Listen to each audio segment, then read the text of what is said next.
حدیث نمبر 21 حدثنا ابو عمار الحسين بن حريث الخزاعي قال حدثنا علي بن حسين بن واقد قال حدثني ابي قال حدثني عبد الله بن بريدة قال سمعت ابي بريدة يقول جاء سلمان الفارسي إلى رسول الله صلى الله عليه وآله وسلم حين قدم المدينة بمائدة عليها رطب.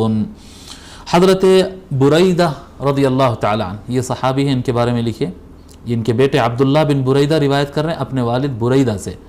نام لکھیں بریدہ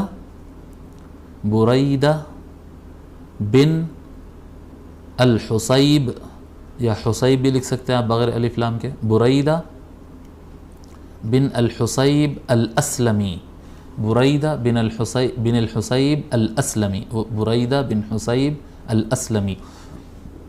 حضور اکرم صلی اللہ علیہ وآلہ وسلم جس وقت ہجرت فرما رہے تھے، ان کا گاؤں باہر پڑتا تھا مدینہ سے، حضور وہاں سے گزرے. جس وقت وہاں سے گزرے حضور کا نماز کا وقت ہوا، وہاں پر انہوں نے حضور کو دیکھا اور اسلام قبول کیا، اور حضور کے پیچھے انہوں نے نماز عشاء بھی پڑھی تھی. اور آپ کا انتقال 62 ہجری کو ہوا، 62 ہجری کو آپ کا وصال ہوا.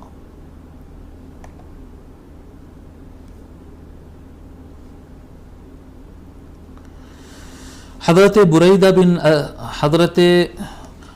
رضی اللہ تعالی عنہ روایت فرماتے ہیں، کہتے ہیں کہ جاء سلمان الفارسی الی رسول اللہ صلی اللہ علیہ وآلہ وسلم. حضرت سلمان فارسی رضی اللہ تعالی عنہ حضور صلی اللہ علیہ وآلہ وسلم کے پاس حاضر ہوئے. تو حضرت پہلے سلمان فارسی رضی اللہ تعالیٰ عنہ کے بارے میں لکھ لیتے ہیں، پھر ہم آگے بڑھتے ہیں. سلمان الفارسی، نام ان کا سلمان الفارسی. اسلام سے پہلے ان کا نام روزبہ تھا، روزبہ. یہ پرشین ورڈ ہوگا، فارس سے، ایران سے آئے تھے نا، اور یہ حق کی تلاش میں نکلے تھے. اور یہ جو فادرز ہوتے ہیں، چرچز کے فادرز جو ہوتے ہیں، ان کے پیچھے گئے اور ان کے پاس یعنی علم حاصل کرنے کے لیے بہت ان کی کتابیں پڑھے، اور بہت تورات کا اور انجیل کا یہ کافی معلومات رکھتے تھے. ان کے یعنی یہود اور عیسائی علماء سے کافی یہ بیانات سن چکے تھے. پھر ان کو نبی اکرم، جب ان کی کتابوں میں نبی صلی اللہ علیہ وآلہ وسلم کے بارے میں معلوم ہوا، تو پھر وہ مدینہ آنے کا ارادہ کیا، کیونکہ اس میں لکھا ہے کہ یہ مدینہ آئیں گے، آقا مدینہ آئیں گے. تو یہ مدینہ آنا چاہ رہے تھے، لیکن بیچ میں ان کو کڈنیپ کر لیا گیا تھا. اکیلے آدمی سفر کر رہے تھے، ان کو کڈنیپ کر لیا گیا تھا اور ان کو مارکیٹ میں ایز اے سلیو، غلام کی طرح بیچ دیا گیا تھا.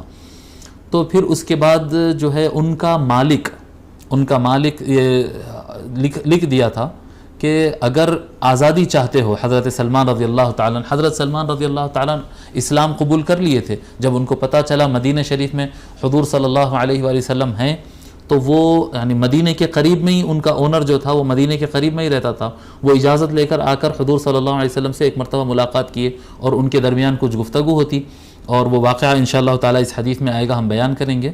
بعد میں جو ہے وہ ان کا مالک سے اجازت مانگتے ہیں کہ بھئی مجھے آزاد کر دو، تو وہ کچھ شرط رکھتا، پھر وہ شرط پوری کرتے ہیں تو پھر ان کو آزادی مل جاتی ہے. حضرت سلمان فارسی رضی اللہ تعالیٰ عنہ بہت زیادہ سمجھدار آدمی مانے جاتے تھے اور کافی تجربے کار تھے. تو جنگ خندق کے اندر بھی آپ یعنی جو خندق کھودنے کا جو آئیڈیا تھا، یہ حضرت سلمان فارسی رضی اللہ تعالیٰ عنہ کا آئیڈیا تھا. سن 35 ہجری کو آپ کا انتقال ہو گیا.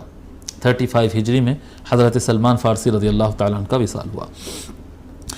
تو حضرت بریدہ رضی اللہ تعالیٰ عنہ روایت فرماتے ہیں کہ سلمان فارسی رضی اللہ تعالیٰ عنہ رسول اکرم صلی اللہ علیہ وآلہ وسلم کے پاس حاضر ہوئے حین قدم المدینۃ بمائدۃ علیہا رطب.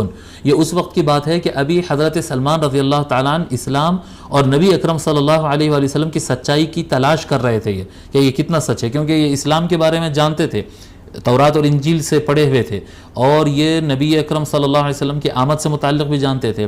تو ان کے پاس کچھ نشانیاں تھے، ان کے پاس نشانیاں تھیں جو تورات اور انجیل میں بیان کیے گئے کہ وہ نبی ایسے ہوں گے، ایسے ہوں گے، ایسے ہوں گے. تو ان نشانیوں کی تلاش میں وہ یہاں پر آئے تھے. اور حضور صلی اللہ علیہ وآلہ وسلم کے پاس جب حاضر ہوئے تو بتاتے ہیں کہ حین قدم المدینۃ بمائدۃ علیہا رطب. حضرت سلمان فارسی رضی اللہ تعالیٰ رسول اکرم صلی اللہ علیہ وآلہ وسلم کے پاس ایک تھالا لے کر آئے، کھانے کا تھالا، مائدہ ایک دسترخوان، کھانے کا تھالا لے کر آئے. اس کے اندر رطب بھی تھے. رطب کہتے ہیں تر کھجور، جو تیار کھجور جو ہوتے ہیں وہ رطب، تو اس میں رطب بھی تھے، اور دوسرے احادیث میں ملتا ہے کہ اس میں گوشت بھی تھا، چاول روٹی بھی تھی، اس میں روٹی بھی تھا، گوشت بھی تھا، اور بھی کچھ سرید وغیرہ بھی بنا ہوا تھا، اور کھجور تھے۔ بہرحال ایک زبردست دسترخوان لے کر آئے، اور لے کر آئے، تھالا لے کر آئے، فوضعها بین یدی رسول اللہ صلی اللہ علیہ وسلم، لا کر حضور صلی اللہ علیہ وآلہ وسلم کے سامنے وہ دسترخوان رکھ دیے۔ فقال یا سلمان ما هذا، رسول اکرم صلی اللہ علیہ وآلہ وسلم فرمائے سلمان یہ کیا ہے، یہ جو آپ دسترخوان لائے یہ کیا ہے؟ فقال صدقۃ علیک وعلی اصحابک، انہوں نے کہا حضرت سلمان رضی اللہ تعالیٰ عنہ، یا رسول اللہ یہ صدقہ ہے، صدقہ ہے، عطیہ ہے، ڈونیشن ہے، یہ صدقہ ہے آپ کے اور آپ کے ساتھیوں کے لیے، آپ کے صحابہ کے لیے، یہ میں صدقہ لایا ہوں۔ فقال ارفعها، رسول اکرم صلی اللہ علیہ وسلم نے فرمایا یہ اٹھا لو، یہ اپنا تھالا اٹھا لو۔ فإنا لا نأكل الصدقۃ، پس بے شک ہم صدقہ نہیں کھاتے، بے شک ہم صدقہ جو ہوتا ہے یعنی زکوٰۃ یا صدقہ جو نکالا جاتا ہے، ہم صدقہ نہیں کھاتے، اس کو اٹھا لو۔ فإنا لا نأكل، ہم صدقہ نہیں کھاتے ہیں، اس سے مراد علماء کرام نے دو باتیں بیان کی ہیں۔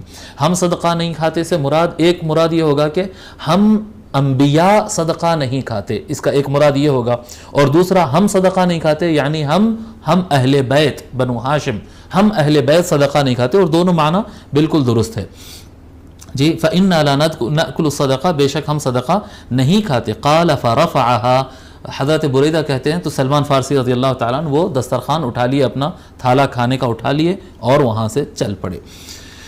فجاء الغد بمثله، اور دوسرے دن جو ہے پھر ایک تھالا لے کے آئے، دوسرا دن آیا تو دوسرے دن جو ہے کھانے کا پھر ایک تھالا لے کر آئے۔ فوضعه بین یدی رسول اللہ صلی اللہ علیہ وسلم، وہ کھانے کا تھالا لا کر حضور صلی اللہ علیہ وآلہ وسلم کے سامنے رکھ دیے۔ فقال ما هذا یا سلمان، حضور صلی اللہ علیہ وسلم فرمائے سلمان یہ کیا ہے؟ فقال ہدیۃ لک، انہوں نے عرض کیا یا رسول اللہ یہ آپ کے لیے تحفہ لایا ہوں۔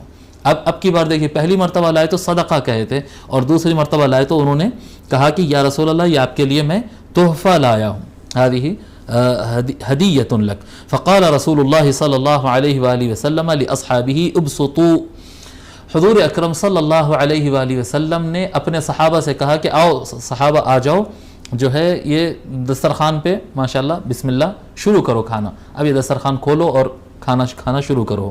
اب یہاں پر صحابہ سے مراد کون ہیں یہ بھی تھوڑا سا مسئلہ ہے۔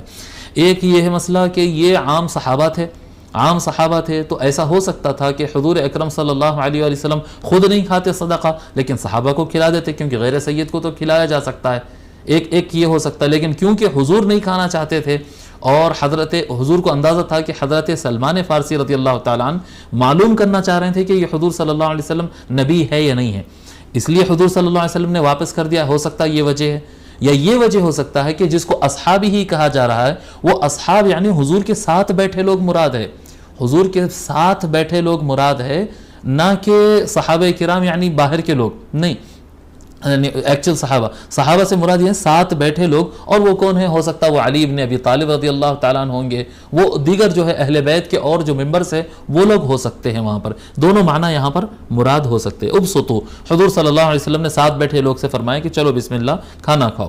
ثم نظر الى الخاتم على ظهر رسول اللہ صلی اللہ علیہ وآلہ وسلم، اس کے بعد جب کہیں گے، اب یہاں پر ثم آ گیا، یعنی اسی وقت کی بات نہیں ہے یہ، پھر ایک الگ وقت میں ایسا ہوا تھا۔ اب یہاں پر حدیث میں اس کی ڈیٹیل نہیں ہے، لیکن دوسرے احادیث میں ہے کہ نبی اکرم صلی اللہ علیہ وآلہ وسلم کسی جنازے میں گئے تھے، اہل مدینہ میں سے کسی بڑی شخصیت کا انتقال ہوا تھا، سرکار ان کے جنازے میں گئے تھے، اور وہ جنازے میں تدفین جس وقت ہو رہی تھی تو حضور صلی اللہ علیہ وسلم قبرستان میں بیٹھے ہوئے تھے، وہاں پر حضرت سلمان فارسی رضی اللہ تعالیٰ عنہ حضور صلی اللہ علیہ وآلہ وسلم کے پیچھے جا کر دیکھے۔ ثم نظر الى الخاتم على ظهر رسول اللہ صلی اللہ علیہ وآلہ وسلم، پھر حضرت سلمان فارسی جو ہے حضور کے پیچھے جا کر حضور صلی اللہ علیہ وآلہ وسلم کے پیٹھ مبارک پر جو مہر نبوت تھا اس کو انہوں نے دیکھا۔ فآمن به، پس حضرت سلمان ایمان لا لیے، یعنی یہ پورا واقعہ حضرت سلمان فارسی جانچ کر رہے تھے کہ واقعی میں سچے نبی ہے یا نہیں ہے، کیونکہ وکان للیہودی، ٹھیک ہے۔ اب یہاں پر جمع الوسائل میں امام اللہ علی قاری رحمۃ اللہ علیہ نے لکھا ہے کہ سلمان فارسی رضی اللہ تعالیٰ عنہ تورات اور انجیل سے اور علماء یہود و نصارہ سے یہ بات جانتے تھے کہ جو نبی آنے والے ہیں، نمبر ایک وہ صدقہ نہیں کھاتے، دوسری چیز وہ تحفہ قبول کرتے، اگر کوئی تحفہ پیش کرے تحفہ پیش کرے تو تحفہ قبول فرماتے. اور تیسری چیز یہ ہے کہ ان کے پیٹھ مبارک پر ختم نبوت کا ایک مہر ہوگا، ایک نشان ہوگا، جو نشانی ہوگی کہ وہ آخر نبی ہے. یہ 3 نشانیاں وہ کتابوں میں پڑھ چکے تھے، اس لیے جو ہے انہوں نے وہ سب جانچ لیا، اور وہ تینوں نشانیاں جب ان کو مل گئے تو پھر وہ ایمان لا لیے. ایک بات یاد آ گئی تو میں عرض کر دیتا ہوں، حالانکہ یہ باتیں مجھے پتہ نہیں کہ بولنی چاہیے یا نہیں. یہ جو تحفہ قبول کرتے ہیں یہ میں اپنے ایک ساتھی کے ساتھ یہ پڑھ رہا تھا میں یہ روایت، تو وہاں پر انہوں نے سوال کر دیا کہ حبیب صاحب آپ ہدیہ کیوں نہیں لیتے ہیں؟ یعنی خطاب کرتے ہیں یا کوئی بھی کام کرتے ہیں تو اس کا ہدیہ دیا جاتا ہے، تو ہدیہ کیوں نہیں لیتے آپ؟ تو اور پھر جو ہے میں نہیں بات کرنا چاہ رہا تھا یہ موضوع پہ. پھر انہوں نے شیخ الاسلام کا مسئلہ انہوں نے چھیڑ دیا اور کہا کہ شیخ الاسلام ہدیہ کیوں نہیں قبول کرتے، تحفہ کیوں نہیں قبول کرتے؟ شیخ الاسلام علامہ طاہر القادری صاحب وہ تحفہ کیوں نہیں قبول کرتے؟ تحفہ قبول کرنا تو سرکار کی سنت ہے، صدقہ نہیں لیتے تھے، ہدیہ لیتے تھے. میں یہ ان کو بتایا کہ یہ جو ہدیہ دیتے ہیں نا، یہ ہدیہ اگر ہدیہ ہو تو واقعی میں لیا جا سکتا ہے. تحفہ اگر تحفہ ہو، تحفہ وہ ہے کہ جو محبت میں بنا غرض کے دیا جائے. عام طور پر لوگ کیا کرتے ہیں، تلاوت کروا کر پیسے دیتے ہیں اور کہتے ہیں کہ یہ ہدیہ ہے. تقریر کرواتے ہیں اور خطاب کے لیے بلا کر اس کے لیے پیسے دیتے ہیں اور کہتے ہیں کہ نہیں یہ خطاب کے پیسے نہیں، یہ ہدیہ ہے. وہ ہدیہ نہیں ہوتا، اس کو نام ہدیہ دے رہے ہیں لیکن وہ ہدیہ نہیں، وہ فیس ہوتی ہے. نام بدل کے دیتے ہیں تو فیس ہم دین کے کام کے لیے جو ہے سنت انبیاء ہے، نبیوں کی سنت ہے کہ دین کی تبلیغ کا جو کام ہوتا ہے اس کے لیے وہ فیس نہیں لیتے تھے.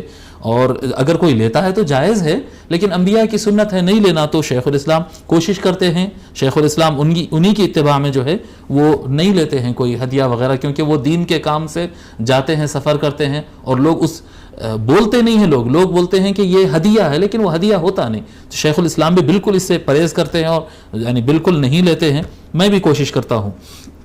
ٹھیک ہے، تو یہ ہدیہ کی بات آ گئی تو ضمناً میں عرض کر دیا کہ یہ شیخ الاسلام کیوں نہیں لیتے ہیں، وہ میں آپ حضرات سے عرض کر دیا. ٹھیک ہے، فآمن به، تو حضرت سلمان فارسی رضی اللہ تعالیٰ عنہ ایمان قبول فرما لیے، ایمان لا لیے. وَكَانَ لِلْيَهُودِ فَاشْتَرَاهُ رسول اللہ صلی اللہ علیہ وآلہ وسلم بِكَذَا وَكَذَا دِرْهَمًا. اور حضرت سلمان فارسی رضی اللہ تعالیٰ عنہ کسی یہود کی ملکیت میں تھے، یعنی سلیو تھے کسی یہودی کے پاس. تو رسول اکرم صلی اللہ علیہ وآلہ وسلم نے ان سے خرید لیا، ان کو یہود سے ان کو خرید لیا. وہ کیسے خرید لیا تھا؟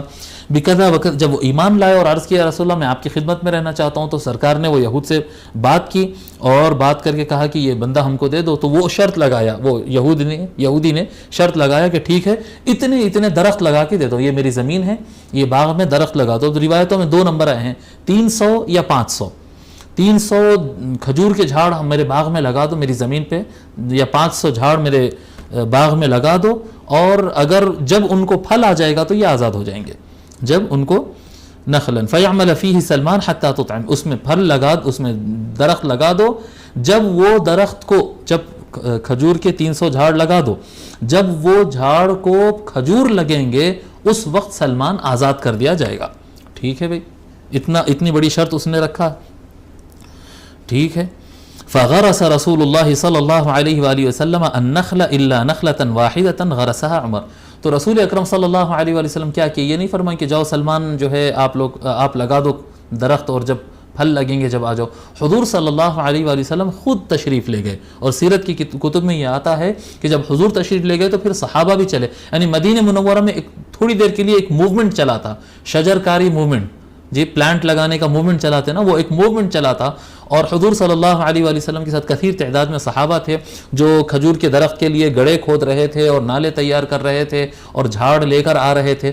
اور سارے درخت حضور صلی اللہ علیہ وآلہ وسلم اپنے دستے مبارک سے لگائے. وہ 300 تھے یا 500 تھے، سارے کے سارے درخت حضور صلی اللہ علیہ وآلہ وسلم اپنے دستے مبارک سے لگاتے چلے گئے. صرف ایک جھاڑ اس میں ایسا تھا جو حضرت عمر رضی اللہ تعالیٰ عنہ لگائے. حضرت عمر رضی اللہ تعالیٰ عنہ ایک درخت لگائے، باقی سارے درخت حضور صلی اللہ علیہ وآلہ وسلم لگائے. فحملت النخل من عامها، اسی سال اس کو کھجور بھی لگ گئے. اب یہ دیکھو یہ معجزہ ہو گیا.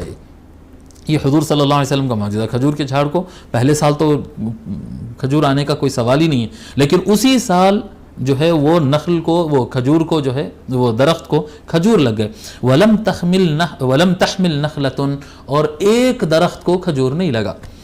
فقال رسول اللہ صلی اللہ علیہ وآلہ وسلم ما شأن هذه، حضور اکرم صلی اللہ علیہ وسلم فرمائے یہ درخت کو کیا ہوا، اس کو کیوں کھجور نہیں لگے، اس کو کیوں کھجور نہیں لگے. فقال عمر یا رسول اللہ انا غرستها، حضرت عمر رضی اللہ تعالیٰ عنہ نے کیا یا رسول اللہ یہ درخت میں لگایا. تو حضور صلی اللہ علیہ وآلہ وسلم فنزعها رسول اللہ صلی اللہ علیہ وسلم، حضور صلی اللہ علیہ وسلم کیا کیے، وہ کھجور کے جھاڑ کو اکھاڑ دیے، اکھاڑ کر کیا کرے، فغرسها، حضور صلی اللہ علیہ وسلم پھر اس کو لگائے، فحملت من عامها، تو اسی سال پھر اس کو بھی وہ جو ہے کھجور آ گئے اس کو بھی.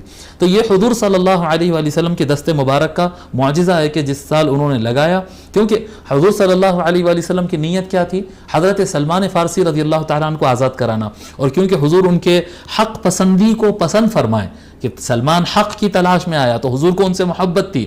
جب حضور کو ان سے محبت تھی تو ان کو جلد آزاد کرانے کے لیے اللہ تبارک و تعالیٰ نے پھر حضور کی اس نیت کو دیکھتے ہوئے اللہ تبارک و تعالیٰ حضور صلی اللہ علیہ وسلم کی دست مبارک پر ایسا معجزہ دکھایا کہ جس سال درخت لگائے اسی سال اس پر سب پھل آ گئے، اور پھل آنے کے ساتھ ہی حضرت سلمان فارسی رضی اللہ تعالیٰ عنہ آزاد ہوئے اور حضور صلی اللہ علیہ وآلہ وسلم کی خدمت میں آ گئے.